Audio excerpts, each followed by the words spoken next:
যে নিষ্ঠুরতা বিশ্ব দেখাচ্ছে তা থেকে নিস্তারের জন্য বাংলাদেশ জাতিসংঘে দেয়া ডক্টর ইউনূসের ভাষণে ডক্টর ইউনূসের উপর হামলা পরিকল্পনা করেছিলেন ফ্যাসিস্ট শেখ হাসিনা। কাজে এই ব্যাপারে আমাদের সম্পূর্ণ সজাগ থাকতে হবে। মাননীয় সভাপতি, আমাদের আসলে দরকার নতুন ধরনের সহযোগিতা কাঠামো। প্রধান উপদেষ্টা যুক্তরাষ্ট্রের আগমনের দিনও জেএফকে আন্তর্জাতিক বিমানবন্দরে জাতিসংঘ সাধারণ পরিষদের অধিবেশনে যোগ দিতে নিউ ইয়র্ক যাচ্ছেন ডক্টর মোহাম্মদ ইউনূস। শঙ্কা আছে বিশৃঙ্খল পরিস্থিতি সৃষ্টি করতে পারে যুক্তরাষ্ট্র আওয়ামী লীগ। এবার জাতিসংঘ সাধারণ অধিবেশনের সময় বাংলাদেশের প্রধান উপদেষ্টার সফর ঘিরে আবারও সরব যুক্তরাষ্ট্র আওয়ামী লীগ। তাদের ঘোষণা, উপদেষ্টা যেখানে যাবেন সেখানেই বিক্ষোভ। ভাবিছেন আপনারা রক্ষা পাবেন, মানে প্রফেসর ইউনূসের সরকারকে কইতেছি, আপনারা ভাবিছেন রক্ষা পাবেন হেলিকপ্টারের রশিদ হইরা ওদের পলাইতে হবে প্রফেসর ইউনূসের সরকারকে। পুরো বিপ্লবটাকে একেবারে সারা কইছে। এই সরকারের উপদেষ্টা যারা আছে তাদেরকে নেপালের মতোই ওই দড়ি ঝুলে পালাতে হবে। আসসালামু আলাইকুম সম্মানিত দর্শক মণ্ডলী, গুরুত্বপূর্ণ কিছু টপিক আপনাদের মাঝে শেয়ার করব।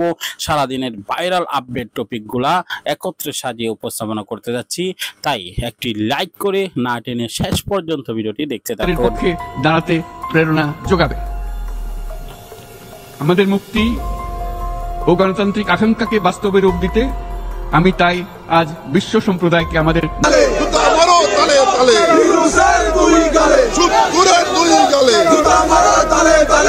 বাংলাদেশের মতো বৃহৎ তরুণ জনগোষ্ঠীর দেশ যাতে কৃত্রিম বুদ্ধিমত্তার প্রয়োগজনিত অর্জিত সুফল থেকে পিছিয়ে না পড়ে বিশ্ব সম্প্রদায়কে তা নিশ্চিত করতে হবে।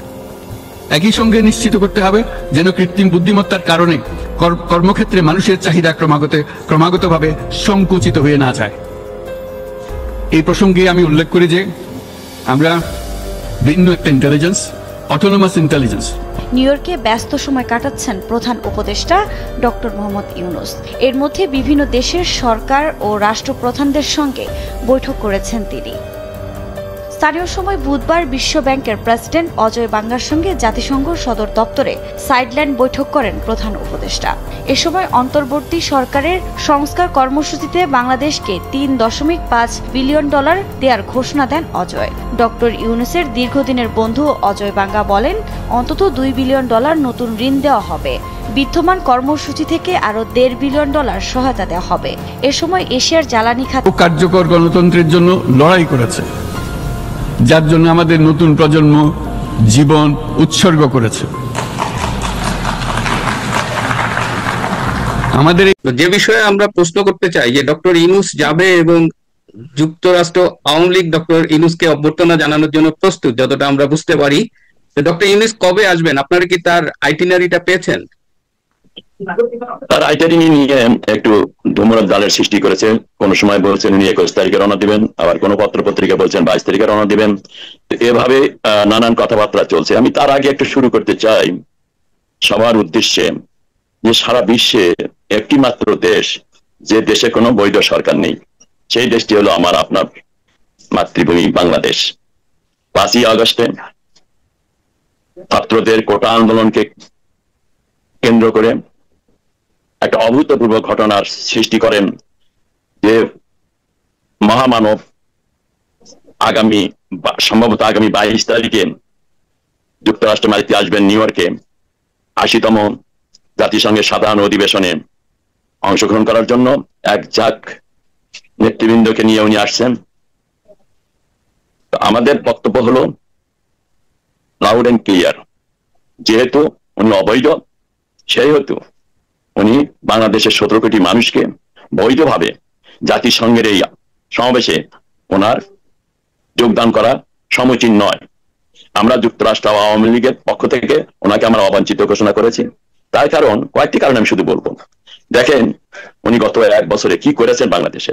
গত বছর উনি এসেছিলেন এই জাতিসংঘে, উনি তার জোরপূর্বক ক্ষমতায় গ্রহণ করার সাথে সাথে, এবং সে সময় ক্লিন্টন ইনিশিয়েটিভ একটা সেমিনারে উনি বললেন যে বাংলাদেশে যে বিপ্লব বা যে সরকার পরিবর্তন হয়েছে, ওনার ভাষায়, ইট didn't happen suddenly, it was meticulously designed and perfectly implemented and executed। যখন উনি এই ঘোষণা 20 তারিখ হবে সেপ্টেম্বর, উনি এই বক্তব্যটা দিয়ে যখন ওনার অস্থায়ী বাসস্থানে আসছিলেন, তখন আমরা ওখানে পৌঁছে যাই এবং ওনার গাড়ি যখন সে থামেন, আমি এবং আমার দলের নেতা কর্মীরা মিলে আমরা তাকে সেখানে বাইরে থেকে, আপনি জানেন এই দেশে আইনের দেশ, পুলিশ ব্যারিকেড দেয়, কিন্তু আমি ওনাকে তখন জিজ্ঞাসা করেছি, উনি শুনেছেন, তাই উনি যখন নেমে যান উনি আমার কথাগুলো শুনেছেন। আমি বলেন, আপনি আজকে যে ঘোষণাটি দিলেন, it was meticulously design and perfectly implemented, তার অর্থ হলো এই জুলাই আগস্টের যে আন্দোলনটা হয়েছে এর মাস্টারমাইন্ড হলো আপনি, এবং এখানে যে হত্যাযজ্ঞগুলো হয়েছে এর সবগুলো দায়িত্ব, এখানে 3,500-এর মতো পুলিশ হত্যা করা হয়েছে, ছাত্র জনতা, আওয়ামী লীগের নেতৃবৃন্দ সব একরকম বাজগোজ নয়, হিন্দু সম্প্রদায় সংখ্যালঘুদের কাউরে ওনারা বাদ দেয়নি। যে হত্যাযজ্ঞগুলো হয়েছে এবং বাড়ি ঘর ব্যবসা বাণিজ্য যেভাবে অগ্নিসংযোগ করা হয়েছে, সর্বোপরি বঙ্গবন্ধুর বাড়িকে যেভাবে পুড়িয়ে দেওয়া হয়েছে, গুড়িয়ে দেওয়া হয়েছে বুলডোজার দিয়ে, তখন ওনাকে বললাম, you are the killer because you accepted the responsibility that it was meticulously designed and perfectly implemented. এবারে যেহেতু 1 বছর ঘটে গেছে, এবারে আমরা সিদ্ধান্ত নিয়েছি, উনি যখন 22 তারিখে, আমরা এখন কিছুটা মানে সংবাদ যেটা সঠিক মনে হচ্ছে, উনি 22 তারিখে দুপুরের দিকে জেএফকে বিমানবন্দরে অবতরণ করার কথা। ঐক্যমত্য কমিশনের সবাই উনি একটি কথা বলেছেন, আপনারা হয়তো সবাই শুনেছেন, উনি বলেছেন যে আলাউদ্দিনের প্রদীপ ঘুষলে সেখান থেকে নাকি দৈত্য বের হয়, সেই দৈত্য যে বের হয় সেই দৈত্যকে যা বলা হয় সে দৈত্য সে কাজটি করেন, যদি বলো ওকে মেরে ফেলে দাও সে মেরে ফেলে দেবে। তখন বললেন সেই দৈত্য হলো তার, আমার ভাষায়, আমার ইন্টারপ্রিটেশনে, কমলমতি ছাত্র সমাজ। একটা সংবিধান রয়েছে, যে দেশের জাতির পিতা রয়েছেন, উনি এখানে এই তো করে 5ই ফেব্রুয়ারি নির্বাচনের মাধ্যমে নতুন বাংলাদেশ উনি সৃষ্টি করবেন। মহা উৎসবে ফেব্রুয়ারি নির্বাচন হবে, এই দৈত্য দিয়ে সেই নির্বাচনে আমরা যেটা নতুন বাংলাদেশের সৃষ্টি করবেন। সেই জন্যই আমরা প্রস্তুতি নিয়েছি, যেহেতু বাংলাদেশ আওয়ামী লীগের নেতৃত্বে তথা ছাত্রলীগের নেতৃত্বে বাংলাদেশে স্বাধীন হয়েছিল সর্বকালের সর্বশ্রেষ্ঠ বাঙালি, আওয়ামী লীগকে নির্বাচন করতে দেবে না, আওয়ামী লীগে অংশগ্রহণ করতে দেবে না, উনি মহাসভে নির্বাচন করবেন। আমরা সেই জন্য ঘোষণা দিয়েছি, ডক্টর ইউনূস সাহেব, আপনি লবেন নড়িয়ে আপনি শান্তিতে পুরস্কার পেয়েছেন, কিন্তু গত 13 মাসে 14 মাসে আপনার দেশে শান্তির পরিবর্তে অশান্তি সৃষ্টি করেছেন। আপনি শত শত মানুষকে হত্যা করেছেন। আপনি শেষে আমরা যে দেখেছি, আপনি কবর থেকে মানুষ উঠিয়ে পুড়িয়ে তাদের দেখানো হচ্ছে, কিন্তু ওনার মুখ থেকে আমরা কোনোদিন কত কথা শুনি নাই। উনি এ সমস্ত নিয়ে খেয়ালও করেন না। ছাত্ররা মারা যাচ্ছে, ডাক্তাররা তারা চিকিৎসা করতে পারছে না, হসপিটাল তাদের প্রতি অন্যায় করা হচ্ছে। মুক্তিযোদ্ধাদের যেভাবে নির্যাতন করা, যেভাবে অপমান করা হচ্ছে, উনি হাসি মুখে সে সমস্ত দেখছেন। যারা 71-এর বিরোধী, মুক্তিযুদ্ধের বিরোধী, যারা স্বাধীনতা বিরোধী, তাদের নিয়ে উনি নতুন বাংলাদেশ বিনির্মাণ করবেন 5ই ফেব্রুয়ারি পরে। এই দেশের আইনের আওতায় আপনাকে আমাদের একটি রূপ আপনি দেখেছেন বাংলাদেশের জনগণের তথা বাংলাদেশ আওয়ামী লীগ ছাত্রলীগের, আমরা একটা ভয়ঙ্কর রূপ আপনাকে উপহার দেব। সেই ভয়ঙ্কর রূপ আপনি এখানে দেখবেন, এবং তখন আপনার একটি পথই খোলা থাকবে, বাংলাদেশ আপনার না। You don't belong that Bangladesh. আপনি বাংলাদেশে 8ই আগস্টের আগে যেখানে ছিলেন বা কোনো জায়গা যদি আপনাকে জায়গা দেয় কোনো দেশ, আপনি সেখানে চলে যান। আপনি বাংলাদেশ থেকে ধ্বংসের দ্বার প্রান্তে নিয়ে গেছেন। বাংলাদেশে আপনি যে মব কালচার সৃষ্টি করে, বাংলাদেশে আইন শৃঙ্খলা বলে কোনো জিনিস নেই। বাংলাদেশের উন্নয়নের যতগুলো সূচক রয়েছে সবগুলো ধ্বংসপ্রাপ্ত করে দিয়েছেন। বিশ্ববিদ্যালয় ভাইস চ্যান্সেলর থেকে শুরু করে কলেজের প্রিন্সিপাল, স্কুলের প্রধান শিক্ষকদের যেভাবে আপনি অপমান করছেন, আপনি আর বাংলাদেশে প্রতিনিধিত্ব করার আপনার কোনো বৈধতা নেই। সিদ্দিকুর রহমান, আপনি যে বললেন যে ভয়ঙ্কর কিছু নিউ ইয়র্কে অপেক্ষা করছে ডক্টর ইউনূসের জন্য, কিন্তু ডক্টর ইউনূস তো আবার সাথে করে বিএনপি, জামাত, এনসিপির নেতাদের নিয়ে আসছে। তো আপনি কি মনে করেন যে নিউ ইয়র্কে যেসব জামাতের সমর্থক আছে, বিএনপির সমর্থক আছে, তারা আবার তাদের পক্ষে, কিংবা আরেকটা কথা শুনলাম যে ডক্টর ইউনূসকে সমর্থন করছে মূলত পদ্মার আড়াল থেকে মুসলিম অর্গানাইজেশন অফ নর্থ আমেরিকা, তারা হয়তো বড় কোনো একটা সম্বর্ধনাও দিতে পারে ডক্টর ইউনূসকে। এ ব্যাপারে আপনাদের কাছে কোনো তথ্য আছে কিনা? হ্যাঁ, কারণ এ ধরনের কথা আমরা শুনছি, তবে কথা হলো বাংলাদেশটি আমাদের, ওই মুনাদের বাংলাদেশ না। আর উনি ওই বাংলাদেশকে, আমরা যে 5ই আগস্টের আগে যে বাংলাদেশ, 71-এ যে বাংলাদেশ, সে বাংলাদেশ তো উনি বিলং করেন না।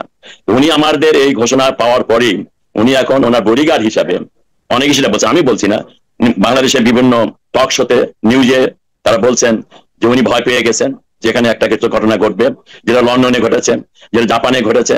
ওনার উপদেষ্টারা এখানে কিছুদিন আগে এসেছেন, মাহফুজ সাহেব, উনিও এখানে দেখে গিয়েছেন কি হয় এখানে।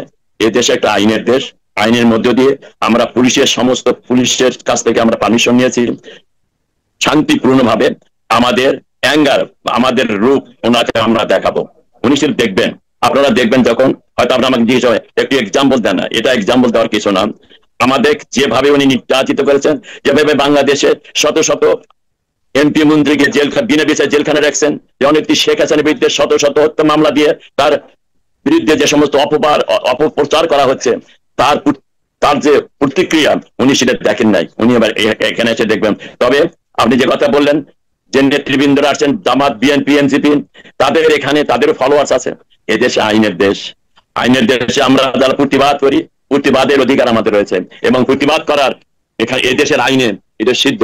এবং যেটা আমি বলেছি, সব মোট কথা আমি যেটা পুলিশদের বলেছি, যে লোকটি আসছে সে লোকটি বাংলাদেশে ৩৫০০ পুলিশকে হত্যা করেছে রিটাকুলাস ডিজাইনের মধ্য দিয়ে। জুলাই আগস্টের যে হত্যাকাণ্ড গুলো হয়েছে ওনার নিজের বলা, উনি নিজে অ্যাডমিট করেছেন, সেই ৩৫০০ পুলিশকে হত্যাকারী আজকে আমাদের এখানে এদেশে আসছেন। আপনারা যারা পুলিশ এখানে রয়েছেন, আমি এক্সাম্পল হিসেবে বলেছি, মাসখানেক আগে এখানে এক পুলিশ বাংলাদেশি বংশোদ্ভূত বাঙালি পুলিশ অফিসার এক দুর্বৃত্তের গুলিতে নিহত হয়েছিলেন। সেই এক পুলিশ অফিসারকে এখানে ৪০,০০০ এনওয়াইপিডি পুলিশেরা যেভাবে সম্মান দিয়ে তাকে পুনর আয়োজন করেছিল, এটার ঐতিহাসিক আমার মনে হয় বিশ্বের কোনোদিনই কোনো দেশেই, এখানে আমি প্রায় ৫০ বছরের মতো আছে, আমি কোনোদিন দেখিনি এখানে অনেক পুলিশকে হত্যা করা হয়, অন ডিউটি মারা যায়, কিন্তু এই ব্যক্তিটিকে যে সম্মান দিয়েছেন সেই জন্য আমি তাদের বলেছি, আমাদের দেশে এইরকম ৩৫০০ পুলিশকে হত্যা করেছে, এমনকি একজন প্রেগনেন্ট পুলিশ অফিসারকেও তারা হত্যার হাত থেকে সে রক্ষা পায়নি। পুলিশ অফিসারকে হত্যা করে পা উপরের দিকে টাঙিয়ে রেখেছে এবং তাদের আগুনে পুড়িয়েছে এই ডক্টর ইউনূসের বাহিনী, জঙ্গি বাহিনী।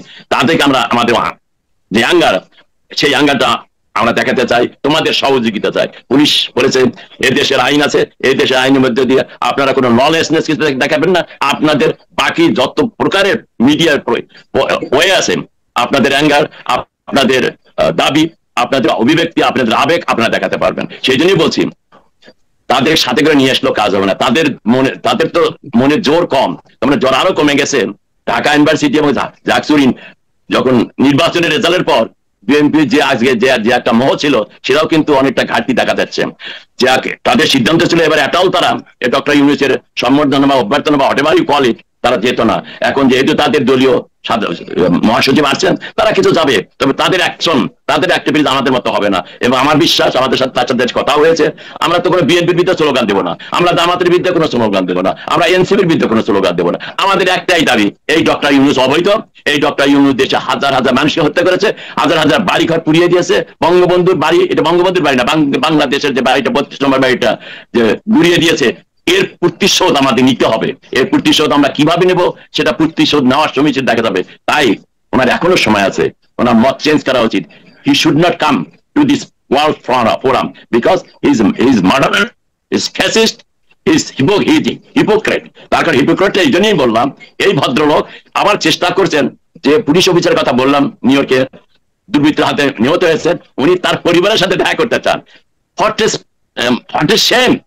তুমি ৩৫০০ পুলিশকে হত্যা করেছো এবং ইনডেমনিটি দিয়ে তাদের কোনো বিচার করা যাবে না, তাদের হত্যা করেছে, আর তুমি এখানে এসেছো একজন দুর্বৃত্তের হাতে যে নিহত হয়েছে। এ দেশের আইন, এ দেশের সরকার তাকে সর্বোচ্চ সম্মান দেখিয়েছে, আর তুমি হাসি করে তোমার সেই তার বাসায় দেয়, তোমার সেই সুন্দর মুহূর্তে দেখাবা, এটা তো একটা হিপোক্রেটিক বিহেভিয়ার হবে। তাই বলছি এই চিন্তার থেকে আপনি দূরে থাকেন। যদি আপনি ওই পরিবারের বাড়িতে যান, সেখানে কিন্তু এদেশে প্রবাসীরা আপনাকে যে কি অবস্থা সৃষ্টি করবে সেটা আপনি জানেন না। আইন অবশ্যই আছে, কিন্তু আইনেরও একটা লিমিট আছে, মানুষের সহ্যের একটা লিমিট আছে। ডক্টর ইউনূস গত 13 মাসে বাংলাদেশে যে অবস্থা সৃষ্টি করেছে, আমরা সবারই পিঠ ওয়ালে ঠেকে আছে। এই লোকটাকে as soon as he must leave the country, he should not run the country immediately, সে ক্ষমতা হস্তান্তর করে পদত্যাগ করে সংবিধান অনুযায়ী। দর্শক সম্পূর্ণ ভিডিওটি দেখলেন, বুঝতে পেরেছেন ভিডিওটি গুরুত্বপূর্ণ। আমরা বস্তুনিষ্ঠ সকল আপডেটগুলো একত্র করে আপনাদের মাঝে উপস্থাপনা করি, তাই সকলেই আমাদের চ্যানেলটিকে সাবস্ক্রাইব করে পাশে থাকা বেল বাটনটি অন করে রাখলে নিত্য নতুন সকল আপডেট সর্বদাই সর্বপ্রথম পেয়ে যাবেন। তাই আজকের মধ্যে বিদায় নিচ্ছি, দেখা হবে অন্য কোনো ভিডিওতে। চ্যানেলটিকে সাবস্ক্রাইব করে রাখুন। ধন্যবাদ জানিয়ে বিদায় নিচ্ছি। আসসালামু আলাইকুম রহমতুল্লাহ।